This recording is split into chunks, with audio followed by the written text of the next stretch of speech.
जरूर, यहाँ एक रोमांचक कहानी प्रस्तुत है। लगभग 300 शब्दों में रहस्यमयी पुरानी हवेली। रात गहरी हो चुकी थी।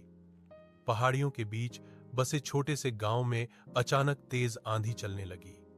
15 साल का आरव अपने दोस्तों मीरा और कबीर के साथ उस पुरानी सूनी हवेली के सामने खड़ा था, जिसे गांव वाले शापित महल के नाम से जानते थे।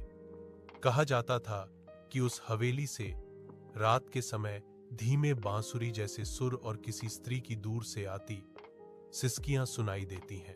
आरव को रहस्यों की तलाश का शौक था। उसने टॉर्च निकाली और दरवाजा जरा सा धक्का दिया। दरवाजा कर्रर की आवाज के साथ खुल गया, जैसे उन्हें अंदर आने का निमंत्रण दे रहा हो। भीतर घुप अंधेरा था। दीवारों पर पुराने चित्र लगे थे, जिनकी आंखें मानो उनका पीछा कर रही हों। अचानक एक ठंडी हवा का झोंका आया और टॉर्च जलते हुए हिल गई।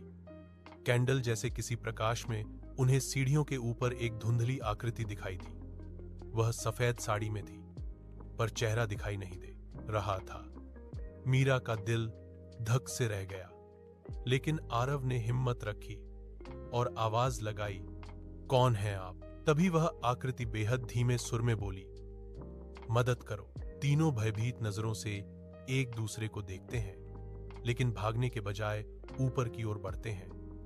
वहां एक छोटा कमरा था, टूटी मेज, धूल से भरी अलमारी और दीवार पर एक फटी हुई डायरी।